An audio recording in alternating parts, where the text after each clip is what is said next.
Hello, everyone, and welcome to episode 7 of the 20s Leadership Podcast. Now, apologies if the quality of this audio isn't as good as the others. I'm currently on training this week down in Birmingham, and I'm very conscious that I forgot my headset and microphone that I usually use. So I'm just using a regular microphone through my headphones that are, just normal iPhone headphones. So apologies on that front. If it's that bad, I won't put this up or I'll take it down or whatever. But anyway, thanks for tuning in. I've really enjoyed putting these podcasts together so far, and I'm loving the fact that it's relatable, it's meaningful to the people that are listening, and it's making a difference in your day-to-day life, which is ultimately what it's all about. That's why I'm doing this. I'm doing this to add value, provide you with perspective, and to benefit you and help you going forward. Now, this episode in particular, episode 7, is all about self-management. Now, I started 20s Leadership about a year ago, and for those of you that know me a bit better, you'll know it was a sports coaching platform that I was aiming at before. But this journey that I've been on the entire time has led to this topic of self-management, because ultimately this is what 20s Leadership is. This is what it's all about. It's about our self-management skills. It's about being able to deal with the challenges that we face. It's providing perspective on how to look after ourselves, but also push ourselves in the right direction. There was a bit of research that recently came out talking about how being in a stable situation is dangerous for us. It's not being out of our comfort zone that almost makes us not learn. We start to get in a rut, and I can totally relate to that in my working life, where I've felt stale, or I've felt that I can't see anything that excites me going forward.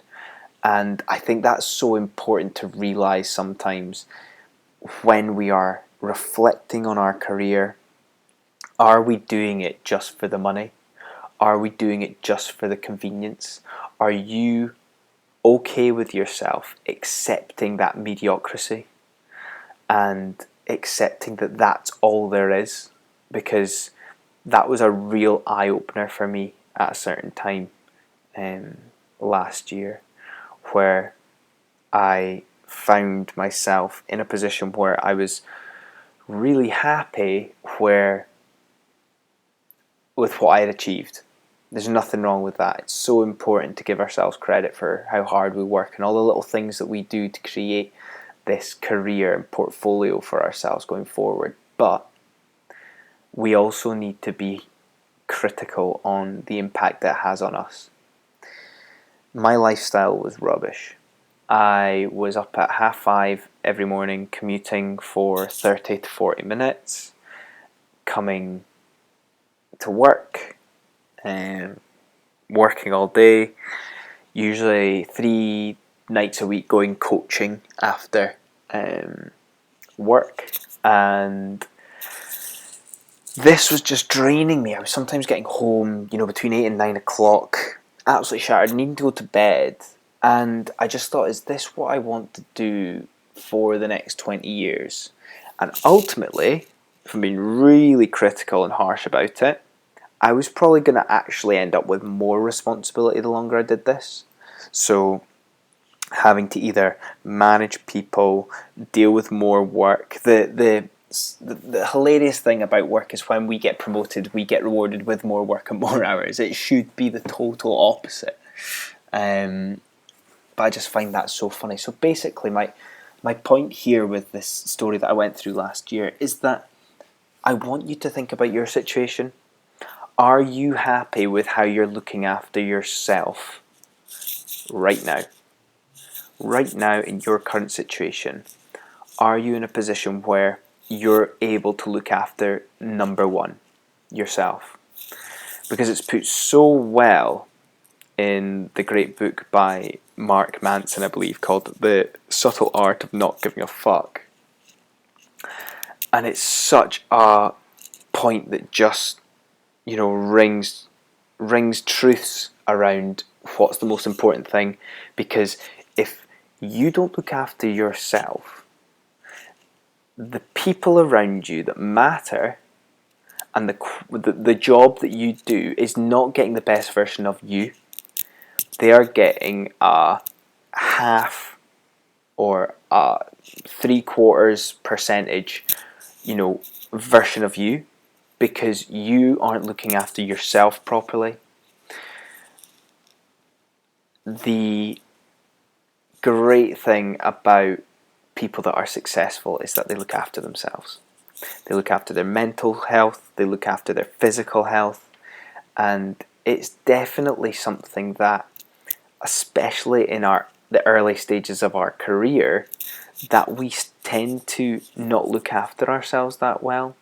It's usually later on when we start to have this realization of, I'm getting really unfit or really unhealthy or really not upset but depressed about the certain situation that you're in, and you've allowed that to happen, so then you beat yourself up and it's just this vicious cycle.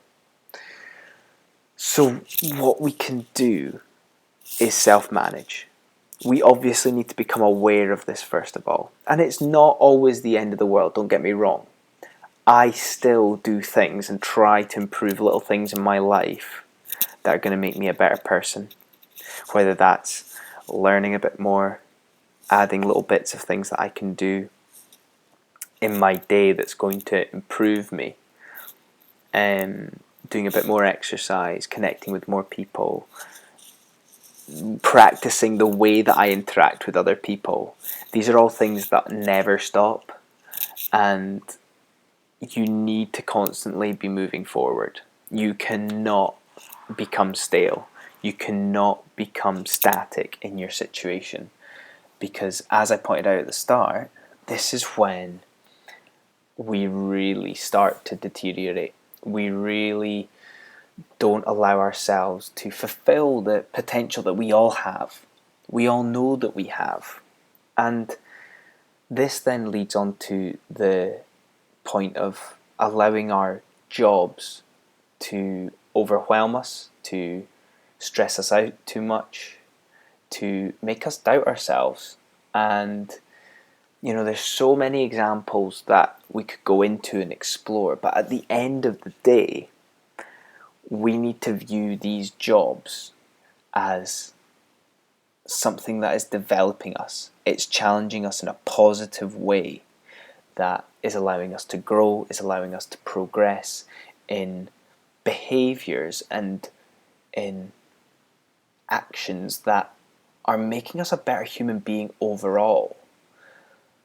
There was points in my teaching where I would end up not becoming someone that I liked when I was maybe dealing with a student, having a conversation or whatever, because the stress of the job was getting to me.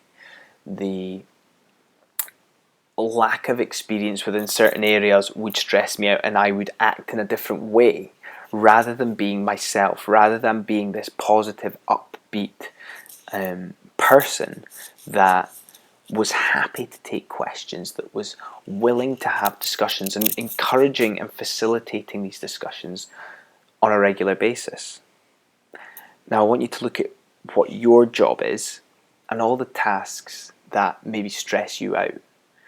Is there anything that you can do to first, again, this is because I want you to become aware, but then from identifying those tasks, can you manage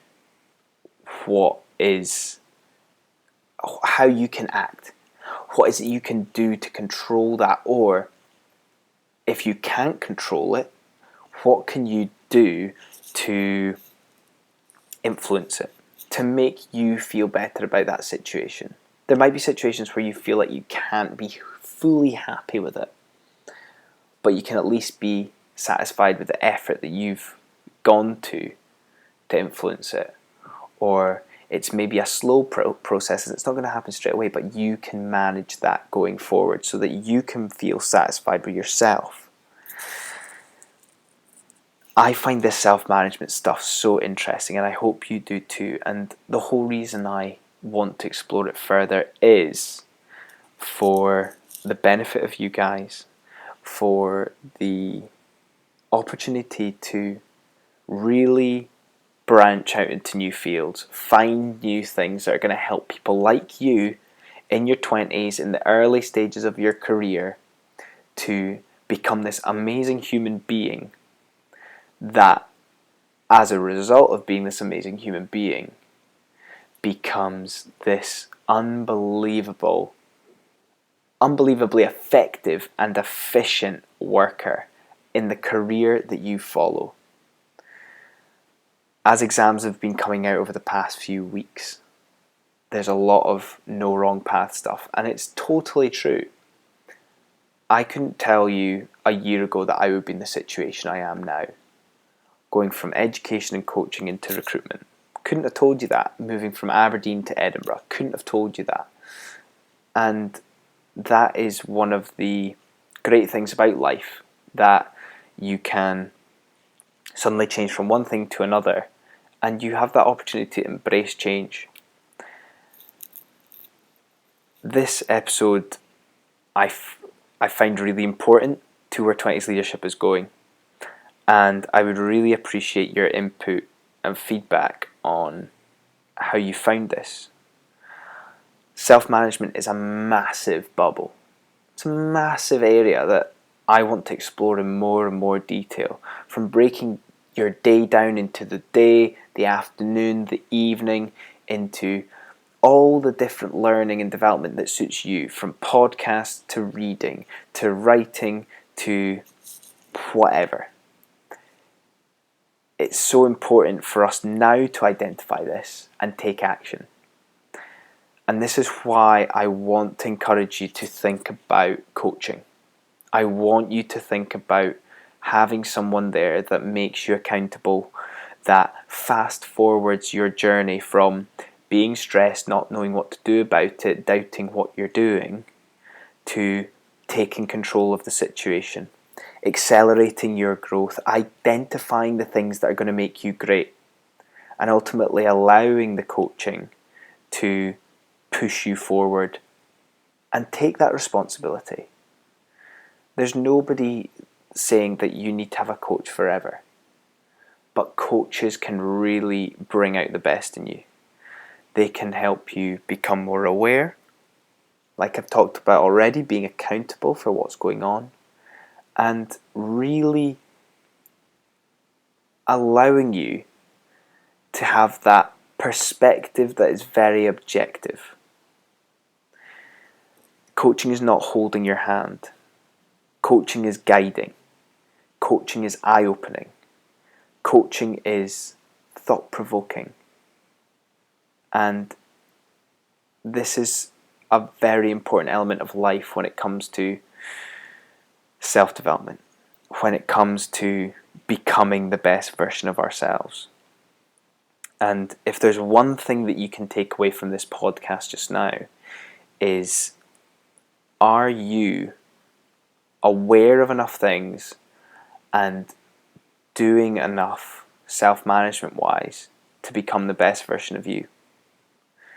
If you're not, what is it that you need to change? What's not making you happy? What are you thinking is holding you back? And how can you take action on that? Real action. And I would love to hear your thoughts. Thanks very much for listening. I've really enjoyed this podcast. It's something I'm very passionate about, and I really hope you've enjoyed it too. If you want to reach out to me at any point, feel free to message me. Very easy to get in touch with. Just reach out. More than happy to just spend a bit of time with messages back and forth, chatting on the phone, etc., etc. become the best version of ourselves. That's what it's all about. So I hope this episode has even provoked some thought into you taking some action there. Thanks, and see you guys soon.